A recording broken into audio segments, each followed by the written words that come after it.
Hello everyone, welcome to my channel. In Genoa City, chaos never truly sleeps, it simmers.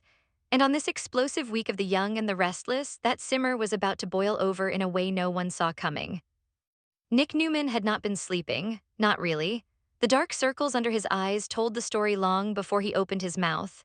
He'd been spiraling for weeks, ever since Matt Clark resurfaced like a ghost from a nightmare the Newmans thought they'd buried for good. Matt Clark wasn't just a criminal, he was a living scar, a manipulator, a predator who had terrorized Sharon years ago and shattered lives without blinking.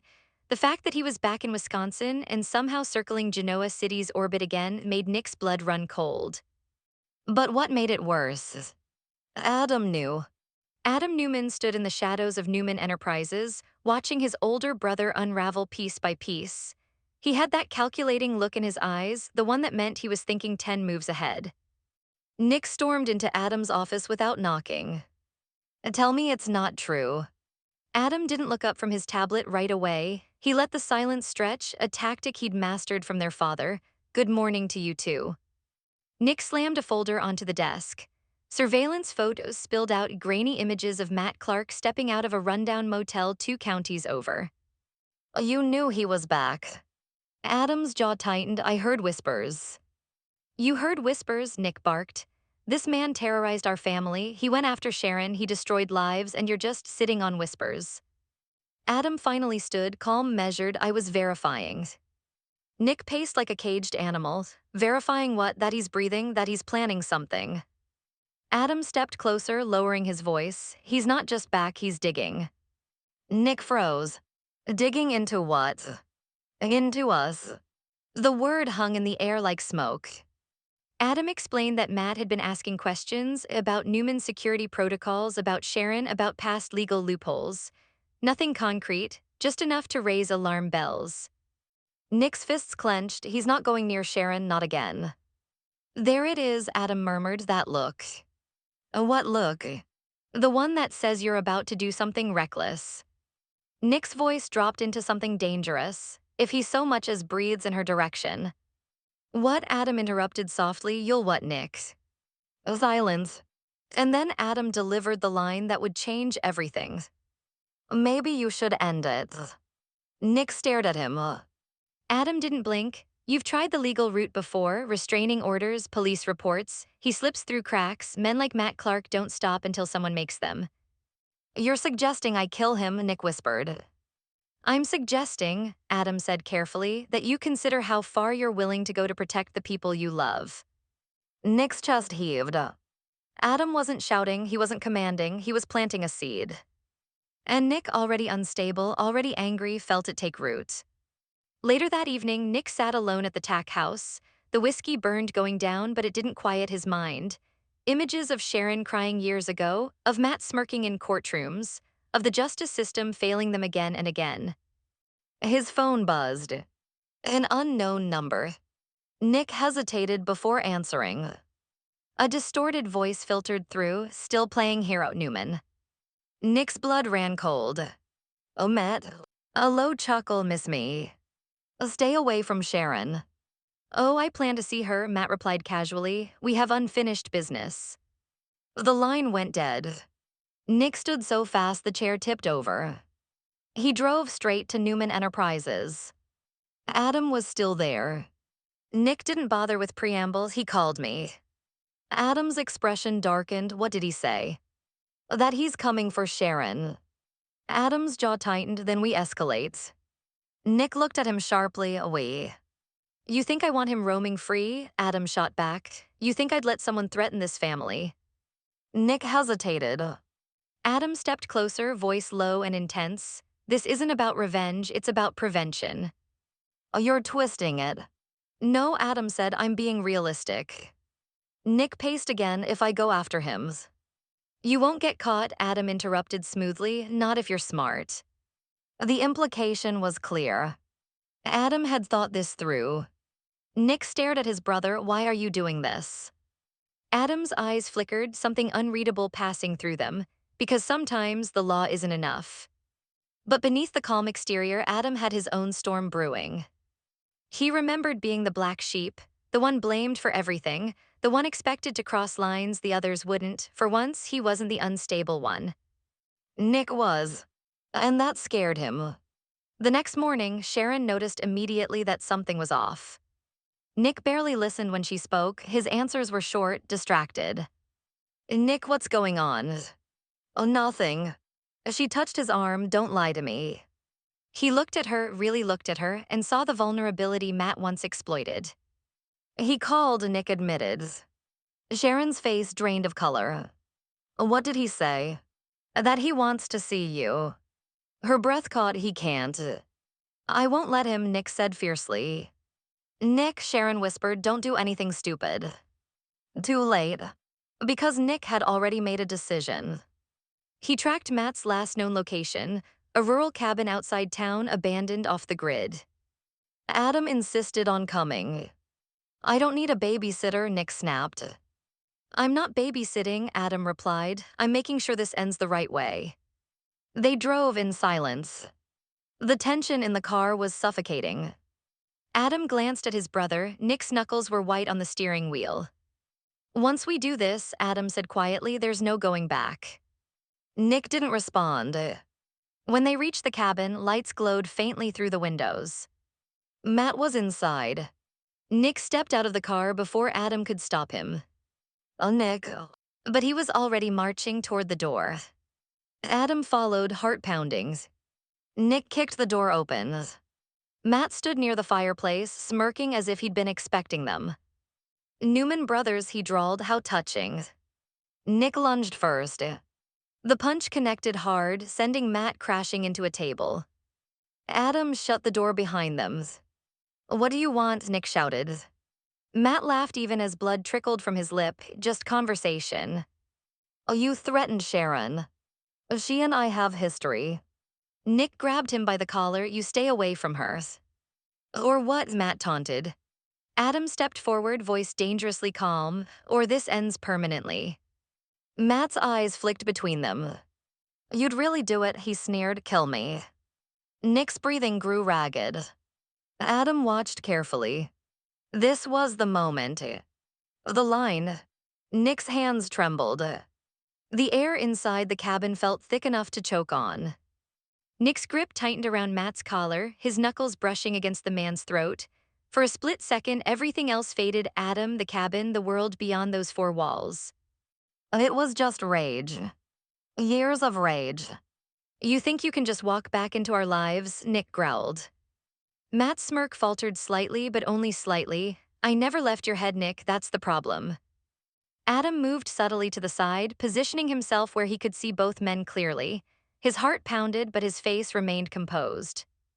Nick, Adam said evenly, this is your choice. Matt laughed weakly. Oh, this is rich. Adam playing moral support. Nick shoved Matt against the wall.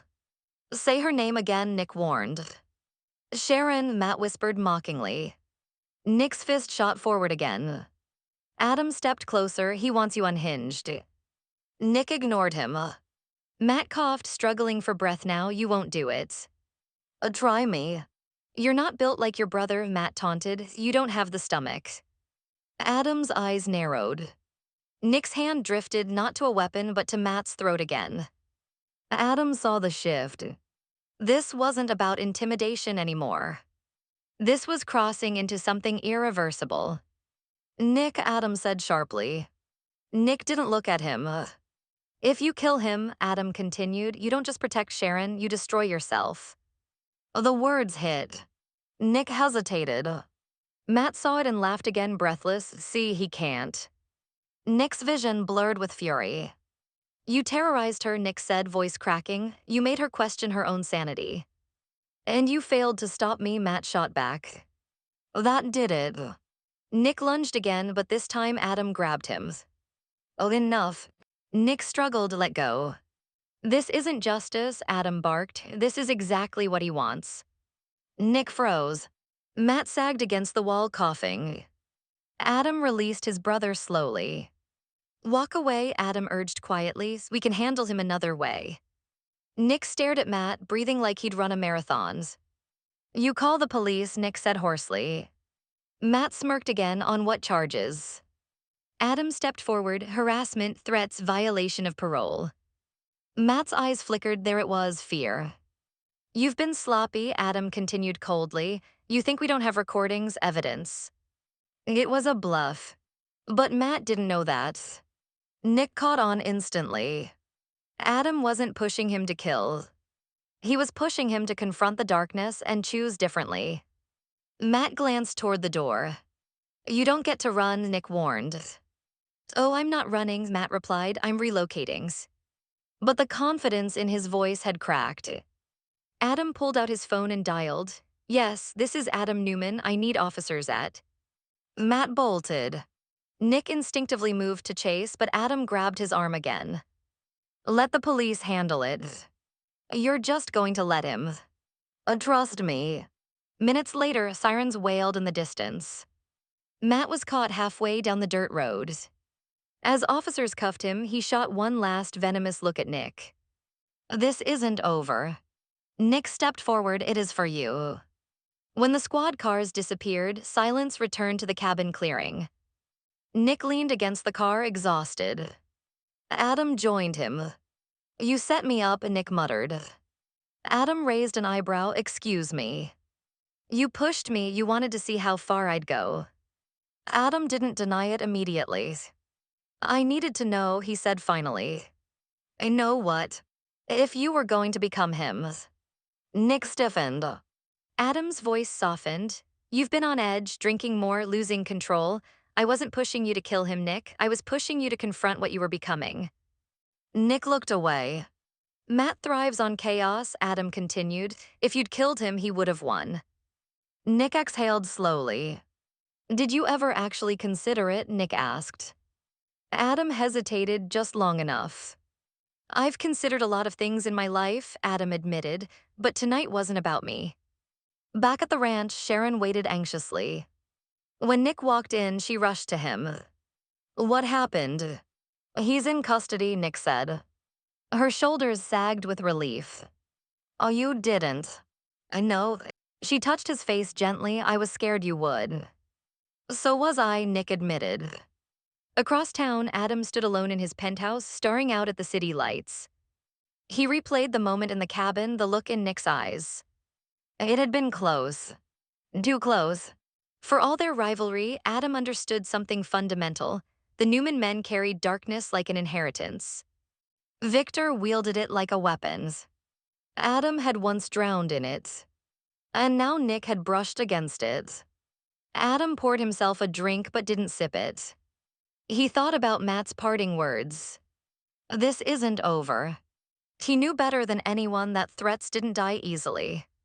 But tonight, at least, Nick hadn't crossed the lines. The next day, headlines spread quietly through Genoa City. Matt Clark arrested on multiple violations. At Crimson Lights, whispers circulated. Nick sat across from Sharon, calmer now.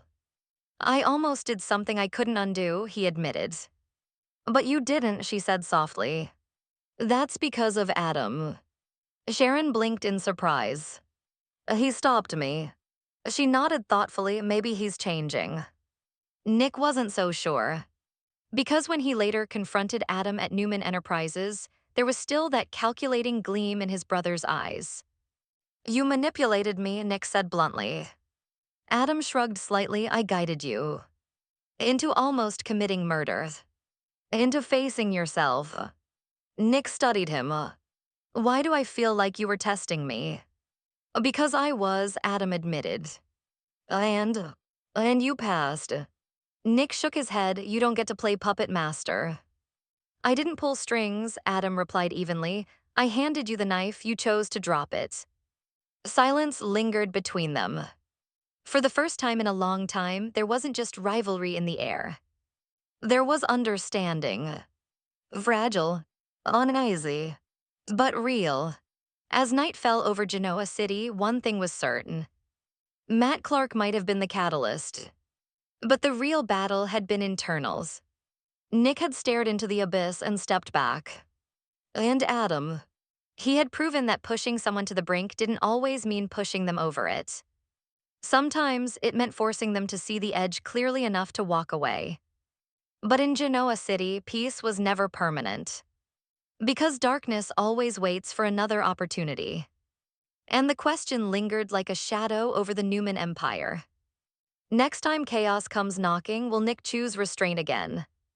Or will someone else push him too far?